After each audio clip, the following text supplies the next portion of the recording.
네, 안녕하세요. 심플케어입니다. 저희 심플케어는 네이버 카페 장기요양 경영학과를 운영하고 있습니다.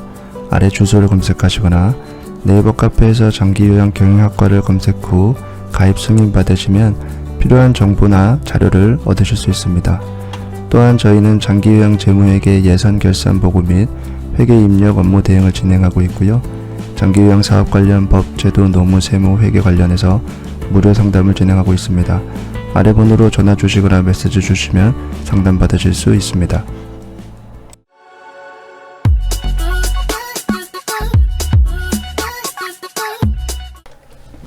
네, 안녕하세요. 심플케어입니다. 이번 영상은 방문요양 2020년 장기요양 재무회계 예산 작성 방법 그 마지막 영상으로서 임직원 보수일람표 작성 방법에 대해서 알아보도록 하겠습니다. 해당 영상에서 사용되는 예산 작성 프로그램은 아래 번호로 문의하셔서 구입하실 수 있습니다. 우리가 두 번의 지난 영상을 통해서 방문요양의 세입 예산안을 작성하는 방법과 그리고 세출 예산안을 작성하는 방법에 대해서 알아봤는데요. 세출 예산안 작성 방법 중에서 인건비에 해당되는 항목들, 급여라든지 수당이라든지 퇴직금이라든지 사회보험 부담금 이런 항목들은 우리가 이번에 설명을 하지 않고 이전 영상에서는 인건비를 제외한 나머지 세출 항목을 이제 어떻게 작성하는지에 대해서 한번 알아봤고요. 이번에는 임직원 보수 일람표를 작성함과 동시에 이런 것들이 어떻게 자동적으로 입력이 되는지 한번 알아보도록 하겠습니다. 우선은 아래 시트 중에서 파란색으로 되어 있는 임직원 보수 일람표 입력을 클릭하시고 누차 말씀드리지만 이 예산 프로그램은 연한 노란색으로 되어 있는 부분만 우리가 선택해서 입력을 할 수가 있고 나머지 항목들을 이렇게 입력하려고 하면 시트가 보호되어 있다고 메시지가 나오기 때문에 연한 노란색으로 되어 있는 부분만 입력하셔서 프로그램을 사용하시면 됩니다. 우선은 이제 근로자들을 여기에 사원명과 직종을 통해서 쭉 입력을 하셔야 되겠죠. 예를 들어서 홍길동이라고 하고 직종을 여기서 선택을 하실 수가 있거든요. 그래서 시설장이다 그러면 급여 유형은 방문 요양으로 자동으로 뜨고 인건비 구분은 간접비로 뜨게 되는 거죠. 우리가 세출 예산에도 말씀을 드렸지만 인건비는 직접 종사자와 간접 종사자로 나누게 되는데 지금 작성하고 있는 방문 요양 같은 경우에는 요양보호사와 사회복지사만 이제 직접 종사자고 시설장이라든지 사무원이라든지 사무국장이라든지 그 외의 직종들은 모두 간접 종사자로 보기 때문에 여기 임직원보수 일람표에서는 시설장을 입력하면 자동으로 간접비로 뜨게 되는 겁니다. 그리고 만약에 사회복지사를 선택하면 이제 직접비로 뜨게 되는 거죠. 그 다음에 요양보호사도 이렇게 직접비로 뜨게 되는 거죠. 이런 식으로 이제 12월 기준으로 해서 현재 이제 근로를 하고 있는 근로자들의 사원명과 직종을 쭉 입력하면 거기에 따른 직접비, 간접비가 자동으로 이제 입력이 된다라고 보시면 됩니다. 그리고 임직원 보수 일람표라는 것은 2020년도에 1년간 발생할 것으로 예상되는 근로자들의 임금과 그리고 수당과 그리고 사회보험 부담금과 그리고 퇴직 적립금들을 작성하는 표입니다. 우리가 기본적으로 예산을 보고할 때 필수적으로 입력해서 제출하도록 되어 있는 항목이기 때문에 예산은 지금 현재 예산을 작성하는 시기는 2019년도지만 2020년도에 임금을 기준으로 작성하셔야 된다는 거, 그리고 1년치의 예산을 짜야 된다라는 거, 이 부분을 다시 한번 참고하시길 바라고요. 이 예산 프로그램에서는 우선은 한 달치에 대한 것만 작성을 하면 자동으로 1년치가 계산이 되도록 되어 있습니다. 그래서 우리는 2020년 1월에 받을 것으로 예상되는 한 달치의 급여 대장을 작성한다고 생각하시고 작성을 하시면 이 프로그램에서는 그것을 기준으로 1년치를 자동으로 곱해서 계산하게 된다는 점 다시 한번 참고해 주시기 바랍니다. 이렇게 해서 이제 근로자들을 입력을 쭉 했다고 하면 근로자들이 급여를 받는 방법은 크게 두 가지가 있겠죠. 첫 번째로는 시급제로 받는 경우가 있고 두 번째로는 월급제로 받는 경우가 있겠죠. 보통은 여기 시설장과 사회복지사 같은 경우에는 월급제로 받을 거고요. 대부분 나머지 요양보호사들은 이제 시급제로 급여를 받게 되겠죠. 그래서 월급제 먼저 이제 급여를 입력하려면 월급제 입력칸에 급여를 입력하면 됩니다. 그런데 아까도 말씀드렸던 것처럼 지금 현재 작성하는 건 2020년도 예산이기 때문에 2020년도에 받을 것으로 예상되는 월 급여를 작성을 하는 거죠. 지금 현재의 기준으로 보면 2020년도에는 최저 시급이 기존의 2019년도에 8,350원에서 8,590원으로 2.9% 정도 인상이 되고요. 월 급여는 2019년도에는 최저 월급이 174만 5,150원이었는데 179만 5,310원으로 이제 인상이 됩니다. 이 월급의 기준이라는 것은 하루에 8시간씩 그리고 주 5일을 근무하는 근로자를 기준으로 얘기를 하는 겁니다. 그러니까 우리가 흔히 말하는 이제 주 5일 근무자, 그러니까 토요일 일요일을 쉬는 근로자를 기준으로 이 금액이 최저임금으로 산정이 된다라는 것을 참고하시고요. 그래서 여기다가 이 금액을 월급제에다가 넣으면 되는 겁니다. 그래서 월급제에다가 1795310 해서 1795310이죠. 네, 1795310. 네, 1795310 이렇게 월 급여를 넣으시면 됩니다. 뭐 구체적으로 기본급과 주휴수당을 나누고 싶다라고 하시는 분들은 구체적으로 계산해서 나눠도 되지만 굳이 그렇게 나누지 않아도 되고요. 그냥 기본급여에다가 넣으시면 됩니다. 만약에 사회복지사 급여도 뭐 최저임금이다 그러면 1795310 이렇게 넣으셔도 되고, 시설장은 조금 더 받는다 해서 뭐 200만원 받는다 그러면 200만원 이렇게 넣으셔도 됩니다. 아니면 뭐 사회복지사는 조금 더 얹어서 준다라고 해서 180 준다 뭐 이렇게 작성하셔도 됩니다. 아까 이 금액은 말 그대로 최저임금이기 때문에 이거보다 더 주는 부분은 이제 문제가 되지 않겠죠. 그래서 시설장이나 사회복지사처럼 월급제로 급여를 받는 사람은 여기다가 입력하시면 되고요. 그 다음에 이제 요양보호사는 시급제로 받게 되겠죠. 요양보호사 한 명만 더 넣어볼게요. 만약에 2명이다 요양보호사가, 그러면 일단 여기서 시급을 넣는 겁니다. 우리가 아까도 봤듯이 최저 시급이 8,350원에서 8,590원으로 이제 인상이 됐는데 이것은 이제 기본급이죠. 기본급에 대한 것들이 이제 8,350원에서 8,590원으로 인상이 됐다는 거고, 우리가 시급제 요양보호사지만 4주 평균으로 해서 일주 근무 시간이 15시간 이상 인 경우에는 주휴수당을 반드시 주도록 되어 있기 때문에 올해 같은 경우에는 최저시급 기본급과 최저시급 주휴수당을 포함하면 최저임금이 1,308원입니다. 예, 작년 같은 경우에는 1,020원 정도였는데 거기에다가 이제 뭐 연차수당을 주시는 분들도 있고 수당을 좀 더 얹어서 주시는 분들도 있고 해서 뭐 1,500원을 주는 경우도 있고 뭐 1,300원, 400원, 500원 그건 지역마다 또는 기관 사정에 따라 다 틀리긴 하지만 여기서 입력하는 요양시급이라는 것은 최저 시급이 8,590원이 아니라 일단 최소 주휴수당까지 포함한 1,308원 이상이어야 될 것이고, 거기다가 뭐 추가적으로 지급하는 수당이 있다면 그런 것들은 모두 포함한 포괄시급을 입력하시면 됩니다. 예를 들어서 우리는 기관에서는 뭐 1,800원 정도를 준다 하시면 1,800원을 입력하시면 되겠죠.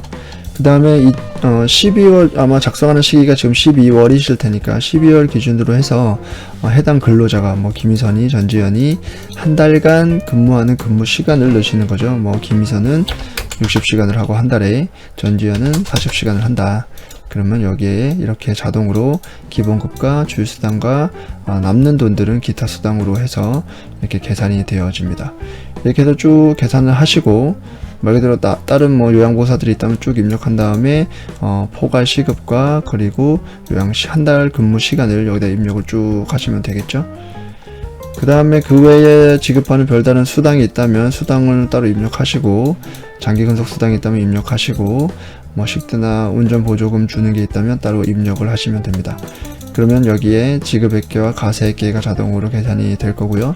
그 다음에는 사회보험 부담금이라고 해서 회계상에서 기관이 납부하는 4대 보험료가 자동으로 계산이 됩니다.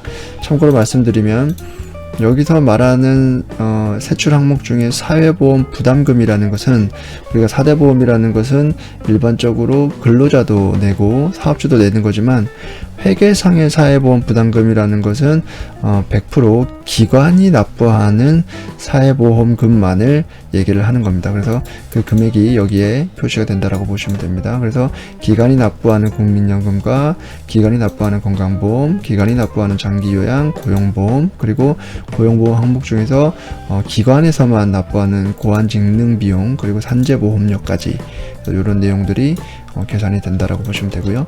그 다음에 일용작금으로 만약에 입력할 금액이 있다면 따로 여기다가 넣으시면 됩니다. 그리고 참고하실 사항은 이 윗부분에 보시면 시설장의 퇴직금 적립 여부라고 해서 적립을 할 것이면 1번을 선택하고 적립을 하지 않을 것이면 2번을 선택하라고 해서 이렇게 선택할 수가 있는데요. 시설장은 대표자이면서 시설장 또는 대표자이면서 센터장인 경우에는 제도상 퇴직적립금을 적립할 수가 없죠. 그래서 그런 경우에는 적립하지 않는다라고 해서 X 해서 2번을 선택하시면 되고요. 만약에 대표자가 별도로 있고 또 시설장이나 센터장이 또 별도로 있는 경우에는 퇴직적립금을 제도상으로 적립을 할 수 있기 때문에 그런 경우에는 이제 1번을 선택하시면 됩니다. 대부분은 이제 2번이 해당이 되겠죠. 그 다음에 오른쪽으로 가셔서 퇴직금 제도 중에서 퇴직연금을 해서 계산을 할 거냐 아니면 퇴직금을 해서 계산을 할 거냐라고 선택을 할 수가 있는데 일반적으로 그냥 퇴직연금으로 계산하시는 게 좋고요. 굳이 나는 퇴직금 제도로 해서 계산하고 싶다고 하시면 퇴직금 제도를 선택해서 2번을 선택하시고 2020년 1월부터 매월 적립할 것으로 예상되는 퇴직적립금을 입력하시면 됩니다. 예를 들어서 300만원이다. 네, 이런 식으로 입력하시면 됩니다. 하지만 뭐 기본적으로는 그냥 1번을 선택하시는 걸 권장드리고요.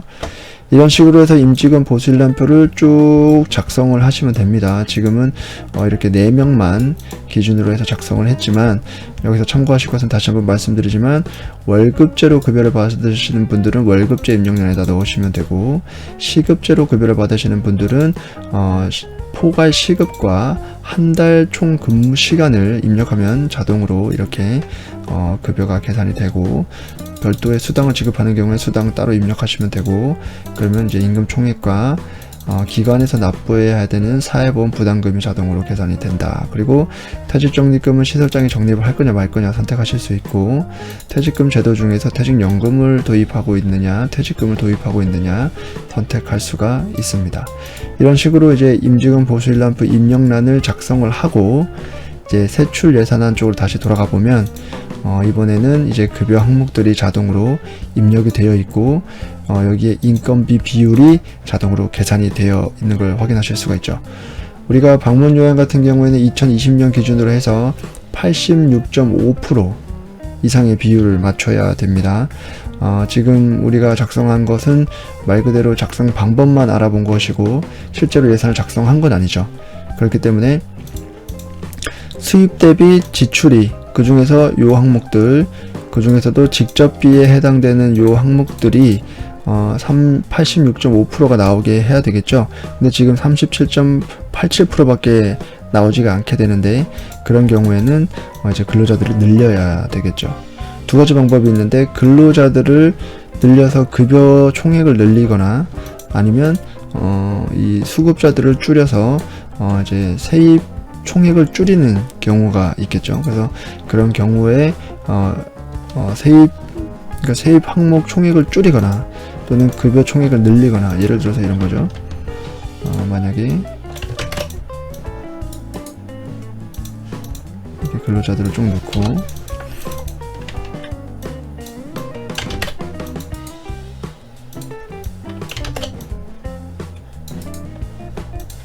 이렇게 해서 지금 급여 총액을 쭉 늘렸죠. 그러면 급여가 쭉 늘어났을 거 아니에요. 그러면 세출 예산안에서 199.8%가 됐네요. 그럼 이거는 너무 초과를 했죠. 그런 경우에 이제 줄여야 되겠죠. 다시 급여를 다시 지우는 겁니다. 그럼 이제 165%가 됐고 이것도 너무 많네요. 그럼 이걸 다 지우는 거죠. 그럼 97%가 나왔네요. 근데 우리가 맞춰야 되는 퍼센티지는 86.5%만 맞추면 되니까 굳이 많이 맞출 필요는 없겠죠. 만약에 3명만 더 지어보면 71%, 여기는 조금 모자라니까 좀 더 넣어야 되겠죠.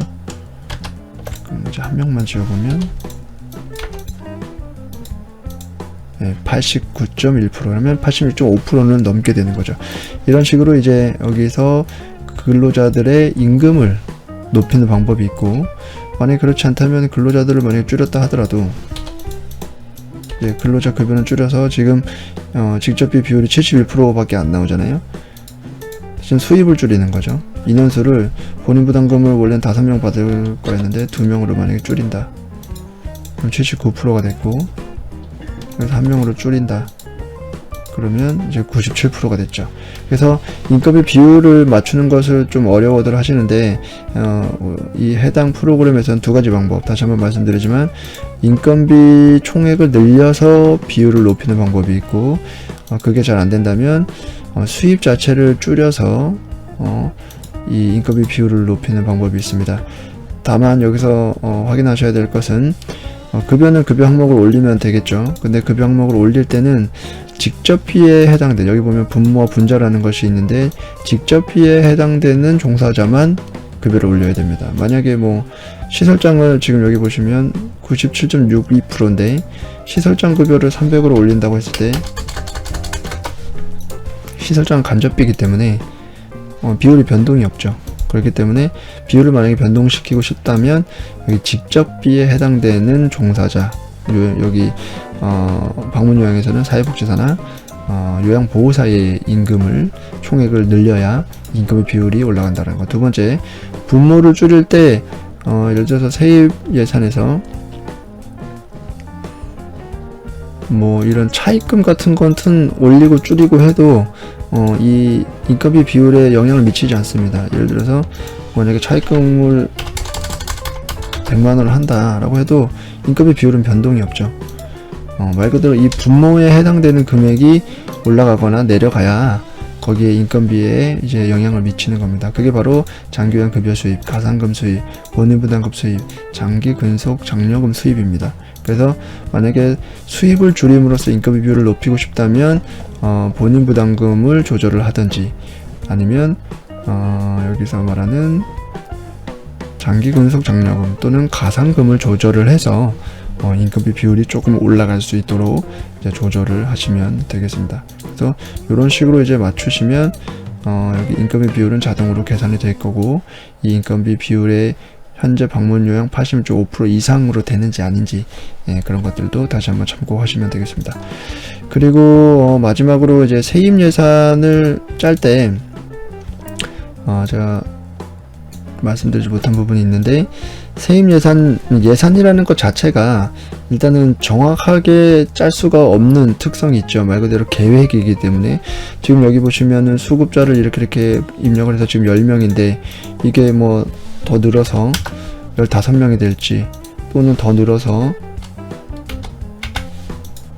뭐 20명이 될지 모르는 거잖아요. 왜냐면 이거는 2020년도, 그러니까 미래를 예측하는 게 바로 예산이기 때문에, 그래서 예산을 짤 때는 현재랑 가깝게 짜되 현재보다는 조금 더 수급자가 많을 것으로 예산을 짜시는 것이 아마 도움이 되실 겁니다. 왜냐면 현재와 너무 같게 짜거나 아니면은 현재보다 적게 짜게 되면 예산이라는 것은 그 안에서 만약에 지출이 이루어지면, 그러니까 예를 들어서 예산을 5천만 원을 짰는데 실제로 1년간 5천만 원 안에서 비용이 지출이 되면, 그러니까 수입이 5천만 원일 때 별 문제가 없지만, 실제로 예산의 수입을 5천만 원으로 잡아놨는데 실제로 2020년 1년 동안 써보니까 뭐 7천만 원, 8천만 원 썼다.